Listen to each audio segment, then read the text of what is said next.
Hello music producers and welcome to CEO Nation Z.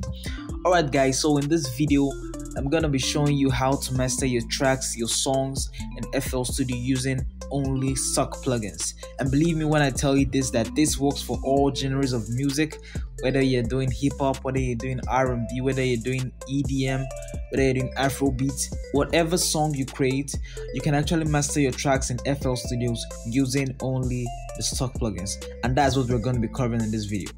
Alright guys, so without further ado, right here we have this track.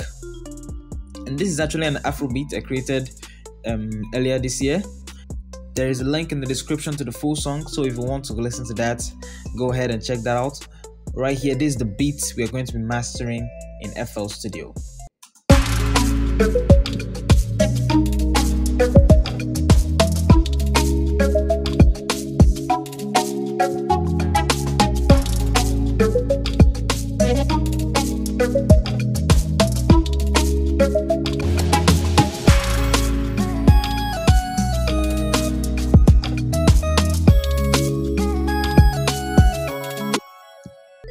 Alright guys, so you're finally done with the track, you've done mixing, everything sounds good and ready for the next stage. For the mastering stage, your track needs to actually have headroom. And what we mean by that is just by reducing the gain of your entire mix a little bit so that there can be headroom for the mastering stage. Like for the mastering effect to take place, you need headroom. And simply what we're just trying to say is that just kind of reduce your volume to a point where till around, I usually reduce mine till around like minus 12 dB. There's no like specific value for you to do that, but that's just what I use mostly, and that's what works for me most of the time.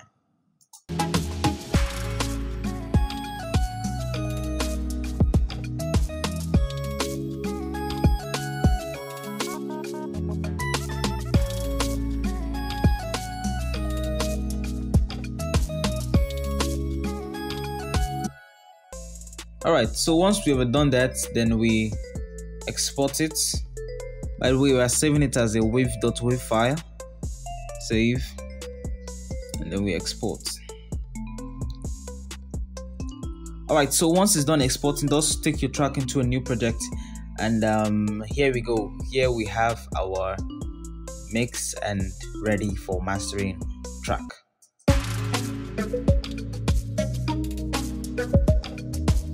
Alright guys, so first things first, we're going to be using a parametric EQ for this. And what we want to do is that we want to look for hash frequencies in our mix, and then we take them down. That is what we do right here.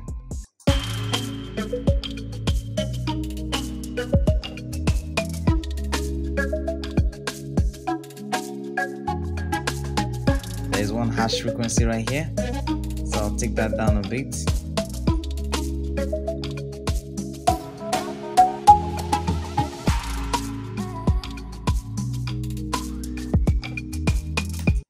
And sometimes you want to actually like go to the loudest part of your mix so that you can have like the most effect right there.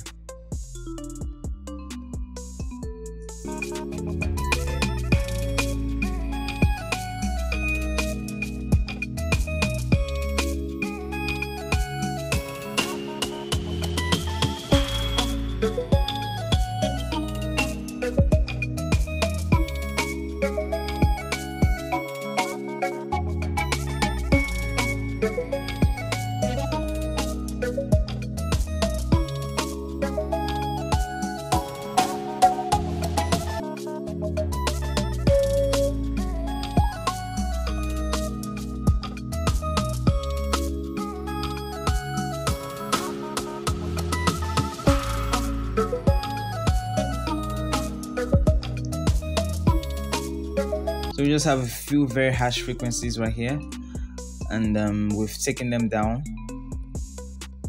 And the next thing I want to do is actually now to add frequencies. Now this is very subtle, and sometimes you may not actually even need this step, but sometimes you just have to just try it and see what's best. If you try it and it doesn't sound if you try it and it doesn't sound better than how it was previously, then just take it off. It's not important. Alright, so let's play the track one more time and then boost some frequencies.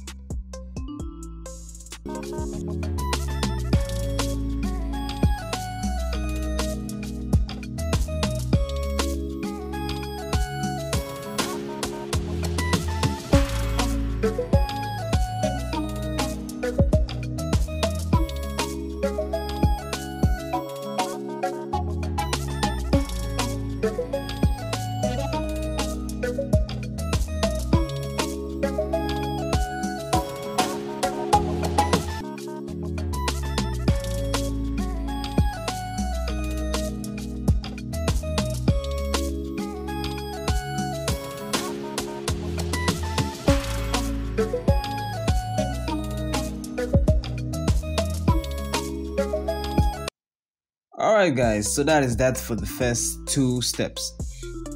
And the next step, the fun part actually, we're going to be using Maximus. So we're going to be using Maximus for three things. One, which is for compression. Two, which is for the loudness, to make our track loud without clipping. And then we're also going to be using it to create for the stereo effects, like to make our track feel more wider in our ears. Alright, so let's go ahead and add Maximus to our mixer right here.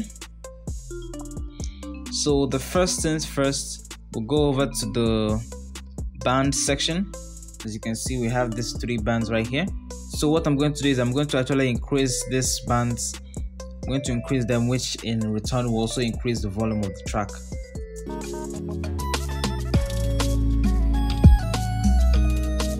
And by the way, you can see we have this solo button right down here, where you can solo each section of the track. As you can see, we have the low, the mids, and the highs. This is the low end. If I'm to solo it, you can only hear the low parts of the track.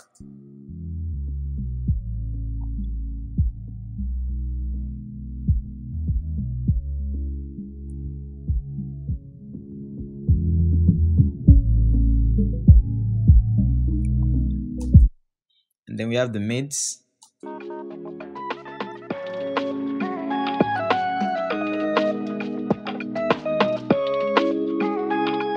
And then the highs.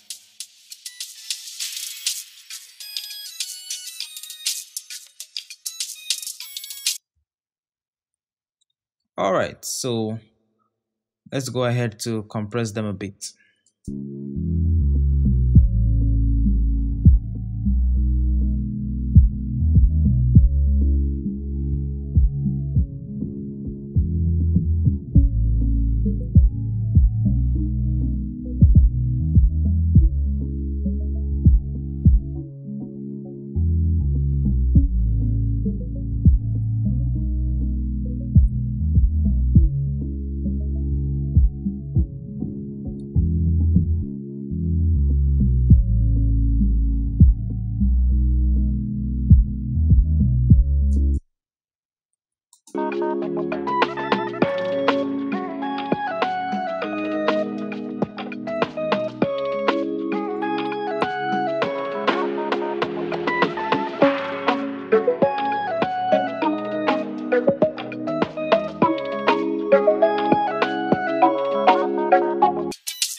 By the way, what I'm doing with the post is that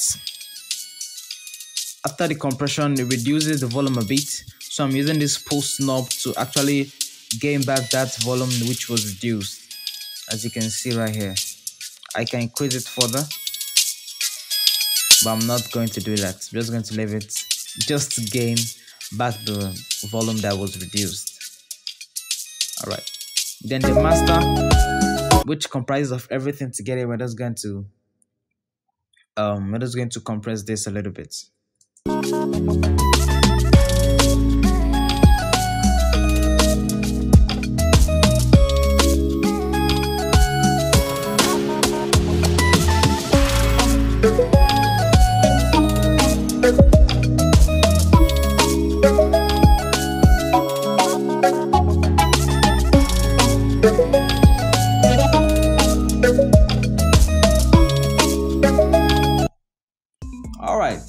So that is that. And then, like I said, we're also going to use this to also create our stereo effect and make our track feel more wide.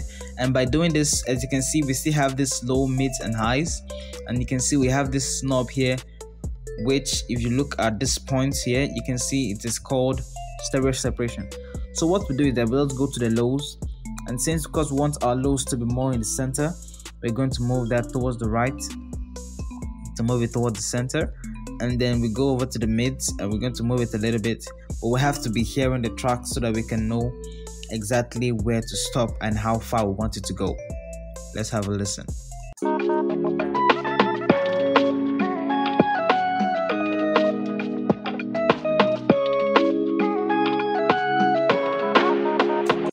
And then we go for the highs.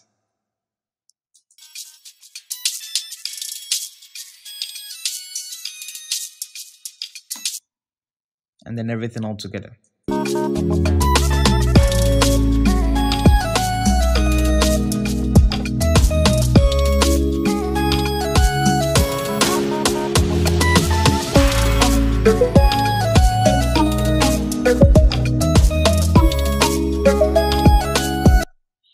Alright guys, so that is that for the stereo separation. And so for the next step, just set your threshold to 1%, and then your ceiling, which is this knob over here, to minus 0.1 dB. So the reason why we do this is so that we can increase our volume, our post right here, and it doesn't clip. This is what you use to get that loudness that we want. Because if you are just to increase the volume, this fader right here, it is going to clip. Like for example, if I'm to increase this like this, by be mindful of your ears. This is going to be a bit loud.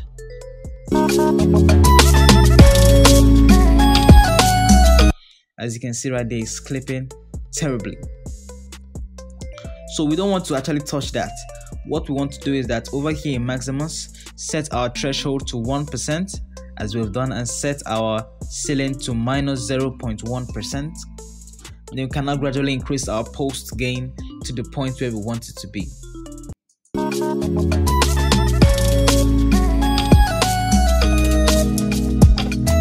And by the way, because of the values that we've set, no matter how high I increase this post gain, the whole song does not clip. It just distorts itself. As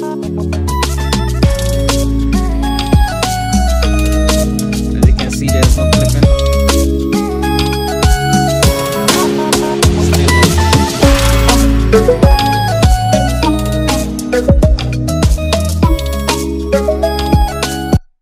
So right now we can't really tell how loud our song is just by listening to it. Like for example, if you want to take your songs to streaming platforms like Spotify, Apple Music, and the rest, we need to actually measure how loud our sound is. So to do this, we're actually going to use a free plugin called the Yoolean Loudness Meter, and it's free. There's a link to that in the description below. So just go ahead and get that and install that. And as you can see, we have this integrated blue value over here. Now for Spotify, I think the minimum is the maximum, sorry, is minus 14 LUFS. So if you can get your song up to the integrated value here, up to minus 14, you're good to go.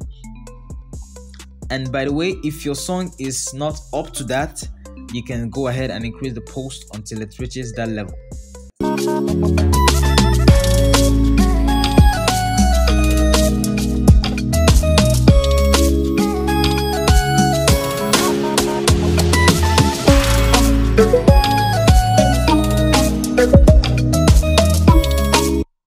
So as you can see, mine is at minus 10, and I'm just going to go ahead and reduce the post gain a little bit.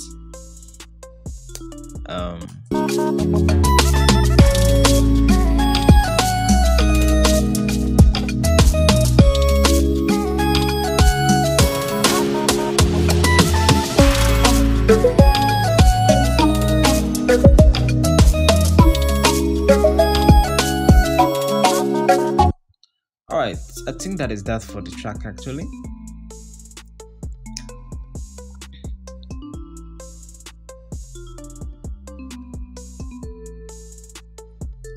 So the last thing is to export it.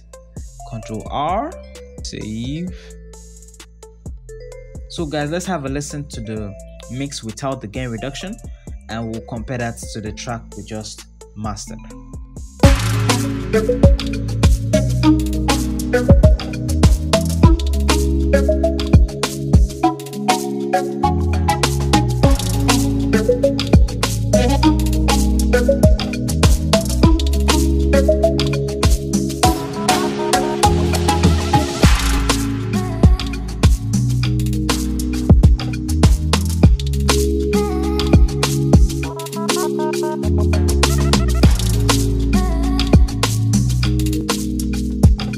Alright guys, so as you can see, there's actually a lot of difference between